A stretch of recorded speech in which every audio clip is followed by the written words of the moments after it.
I wrote a sweet post about my husband for our anniversary. Within minutes, his mom posted a collage of her favorite moments with him, captioned, "The original love story." It got more likes. When I joked about it, she said, "A mother's bond always wins the algorithm." I never imagined that a simple anniversary post could unravel the delicate threads of my marriage and family dynamics. It all began on a sunny morning in our cozy home in Portland, Oregon. I had just brewed a fresh pot of coffee and was scrolling through my phone, reminiscing about the past decade with my husband, Mark. Feeling nostalgic, I decided to craft a heartfelt post on Facebook to commemorate our 10-year anniversary. I selected a series of photos, our wedding day, the birth of our daughter Lily, vacations, and candid moments that captured our journey together. I poured my heart into the caption, expressing gratitude for our shared experiences and the love that had grown between us. Within minutes, the post garnered likes and comments from friends and family. I felt a warm glow of satisfaction, believing I had honored our relationship in a meaningful way. However, that warmth quickly dissipated when I saw a notification. Mark's mother, Patricia, had posted a collage of her own. Titled "The Original Love Story," it featured baby photos of Mark, his childhood milestones, and family gatherings from years past. Her caption read, "A mother's bond always wins the algorithm." Her post rapidly accumulated more likes and comments than mine. I felt a pang of hurt and confusion. Was this a competition? I tried to brush it off, telling myself it was just a proud mother sharing memories. Later that evening, during our anniversary dinner, I mentioned it to Mark with a chuckle, hoping to lighten the mood.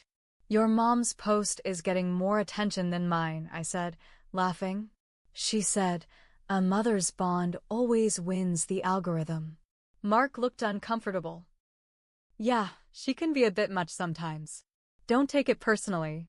But I couldn't shake the feeling that Patricia was undermining me.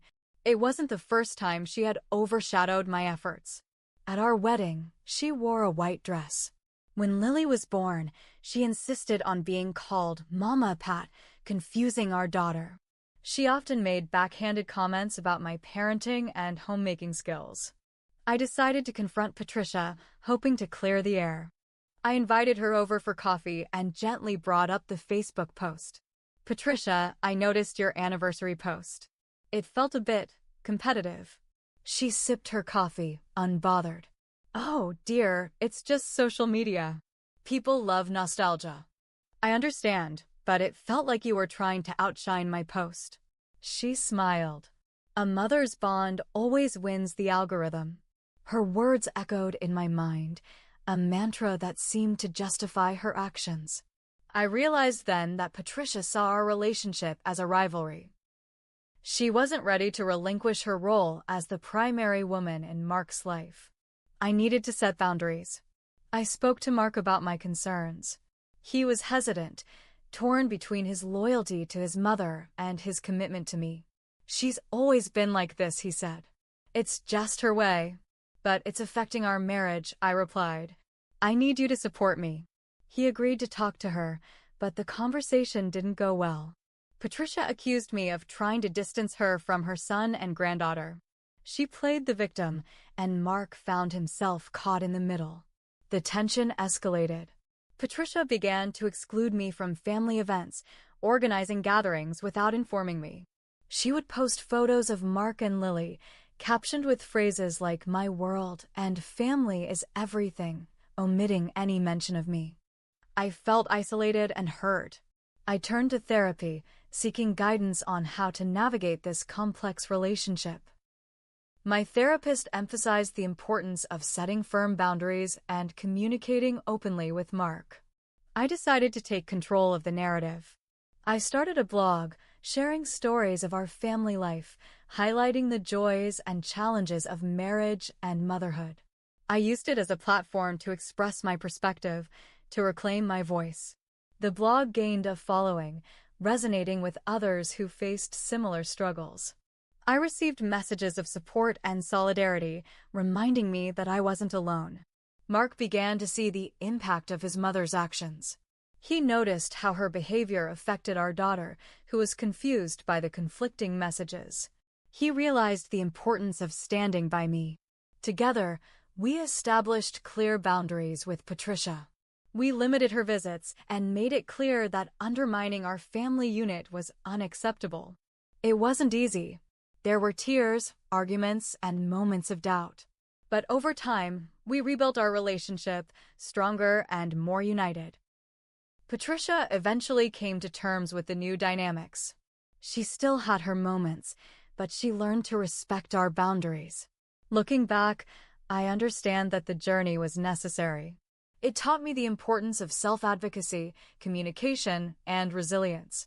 Love isn't about winning algorithms or social media likes. It's about mutual respect, understanding, and support. So, after the blog started gaining traction, I thought things were finally turning a corner. I wasn't trying to get famous. I just wanted to feel heard. And in some ways, I did.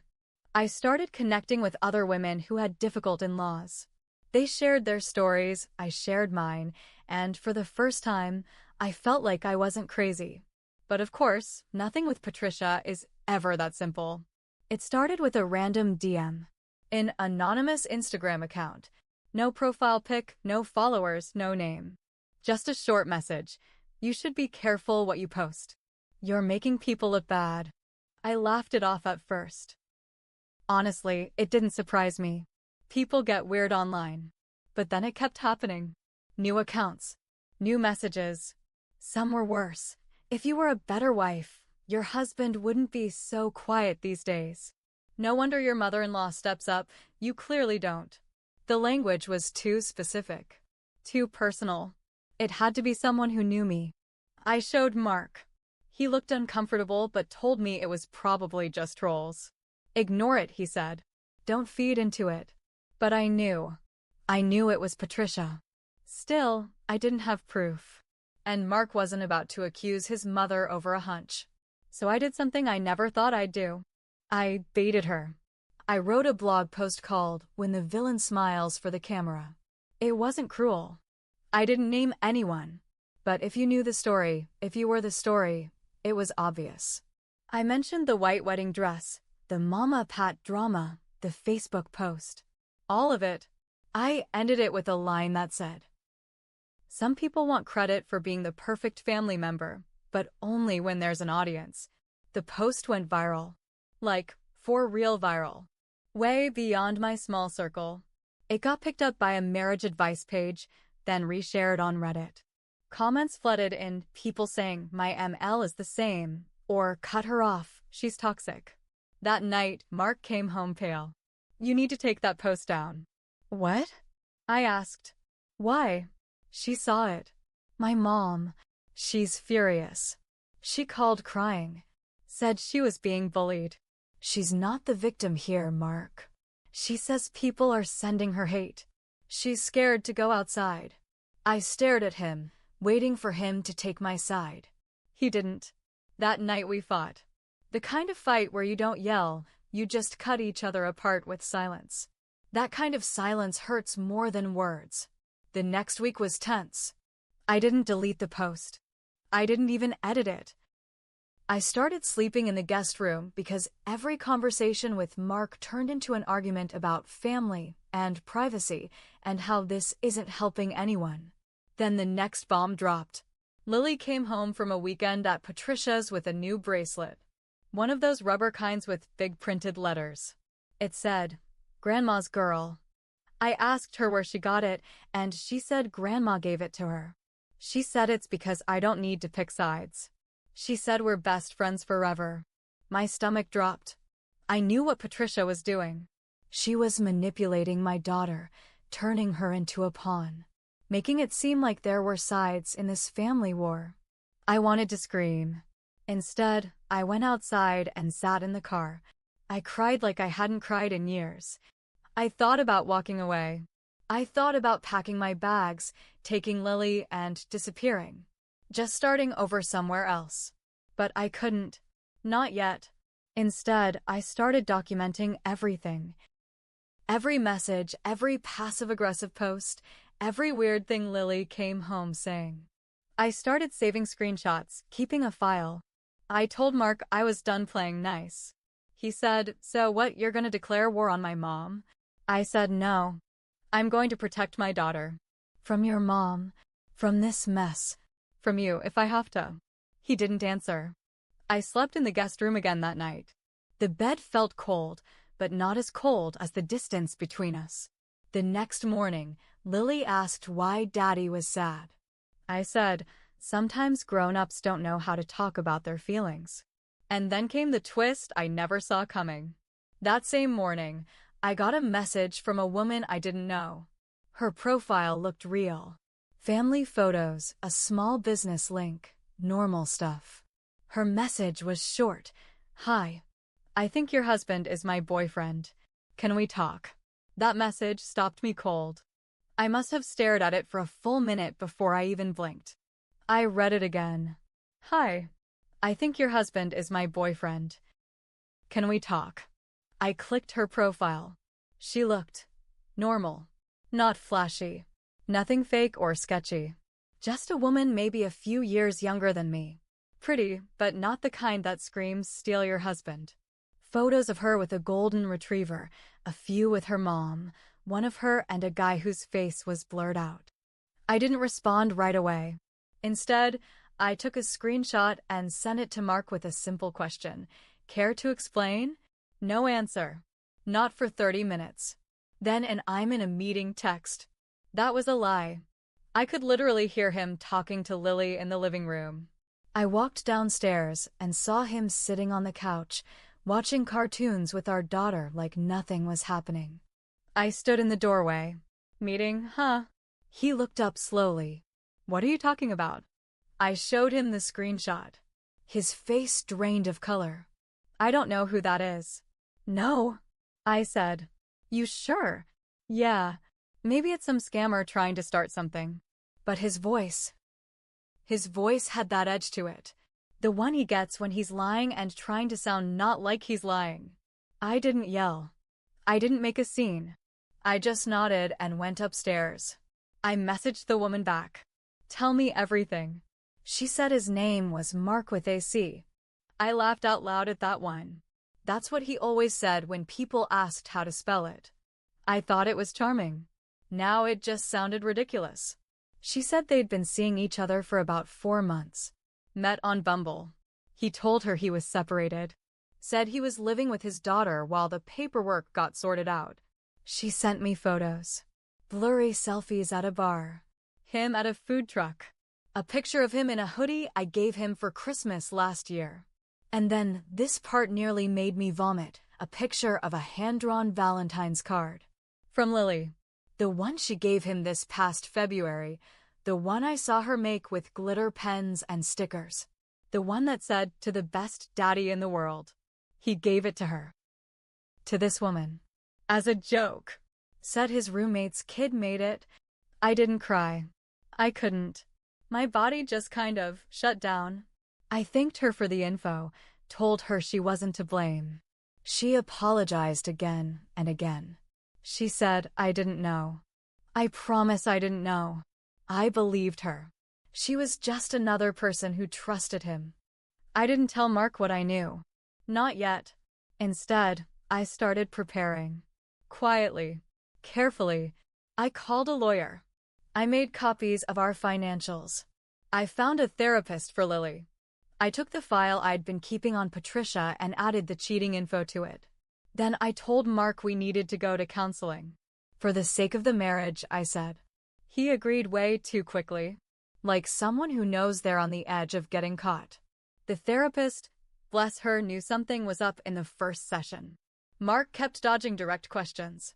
Kept using phrases like "I made some mistakes" without ever saying what those mistakes were. And then something happened that I still can't explain. Patricia showed up at my house. Unannounced. With groceries. Like nothing had happened. I brought Lily her favorite cereal, she said, like we were best friends. I didn't let her in. "I think it's best you leave," I said. She looked offended. "Are you still upset about that silly blog post?" "No," I said. I'm upset about the part where you tried to turn my daughter against me and your son is cheating on me with some woman who thinks I'm his roommate. She blinked. Slowly. Excuse me. You heard me. And then this was the kicker, she smiled. That slow, smug smile like she'd been waiting for this exact moment. I warned you, she said. A mother's bond always wins the algorithm. Then she turned around and walked off my porch like she'd just dropped the mic. I stood there frozen. Because here's the thing, I knew she didn't just mean Facebook. She meant everything. She meant my marriage, my kid, my home. She meant war.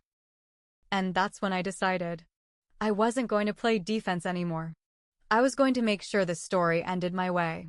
I didn't sleep that night. After Patricia walked off my porch like she won a game I didn't even agree to play, something inside me snapped. Not the crying kind of snap. Not even the panic kind. Just cold, clear thinking. I'd been surviving. Enduring. Letting people walk over me and call it family. Not anymore. So I made a plan. I called the woman, the one Mark was seeing, and asked her for one last favor. I wanted her to meet me. In person. I didn't want revenge on her. I wanted the truth in front of him. She agreed. I told Mark I had a surprise date night planned. Something to reset. He looked suspicious but said okay. I booked a small room at this restaurant we used for our baby shower. Private, cozy. No drama. I got there early. She got there 5 minutes after me. I gave her a seat facing the entrance. Then I waited for him. Mark showed up 10 minutes late. Of course. He walked in smiling, fake, nervous, I could tell. And then he saw her. His face froze. Hey, Mark with AC, she said, and crossed her arms. His mouth opened. Nothing came out. I looked at him. Sit down. He sat. Slowly, like he was walking into a trap. Because he was. For 20 minutes, I let her talk. I let her read texts. Show photos. Explain things I already knew, but wanted him to hear with no room to lie. He tried to speak twice. I stopped him both times. When she finished, I turned to him and said, I just wanted you to hear it all before the next part. He looked at me like I'd lost my mind. Maybe I had. I opened my purse and slid a manila envelope across the table. Inside were copies of bank statements, texts from the fake accounts Patricia used, and photos of her and Lily wearing matching Grandma's Girl shirts like they were some duo on a sitcom. Also included, the contact information for a family attorney, one who was already expecting my call. I'm done, I said. You can go home to your mommy now. He didn't say a word. He just looked broken. Good. But I wasn't done. I filed for separation that same week. Told him he could keep the house if he wanted. I'd take my name off the deed, but Lily was coming with me. I didn't even fight for spousal support. I had savings. I had my blog, which by now had enough followers to bring in money. But I did one more thing. I wrote one final blog post. I didn't name names. I didn't trash him. I just laid it all out, the fake messages, the emotional manipulation, the cheating, the lies, the power plays. I told the story like a parable, about a woman who learned that family isn't about blood. It's about boundaries. It went viral again. Bigger than anything before. But here's where it gets wild. A few weeks after the post, I got an email from Patricia. The subject line said, "Shame on you." In the message, she called me every name under the sun. Said I'd humiliated her, her son, and their legacy. Said she was going to sue me for defamation. Said I ruined their lives. So I replied with one sentence, a mother's bond always wins the algorithm, right? She never emailed again. Mark moved back in with her. From what I hear, that's going about as well as you'd expect. She posts pictures of him and Lily from visits and crops me out completely. Calls herself a single grandma like it's some heroic title. But I don't care. Because I'm free. And yeah, maybe I should have seen it sooner. Maybe I should have spoken up louder. Maybe I should have set boundaries earlier. But I didn't. I let love blind me. I let tradition silence me. I let fear control me. Not anymore. Now I live with my daughter in a small rental with more peace than that house ever had. I still write. Still go to therapy. And Lily, she's thriving. Happy. Safe. I still believe in love. I still believe in family. But I also believe in walking away when someone shows you who they are over and over and expects you to just smile and take it. So to anyone out there clinging to something broken because it's family, you're not crazy. You're not weak. You're just waiting for your turn to take the story back. Mine starts now.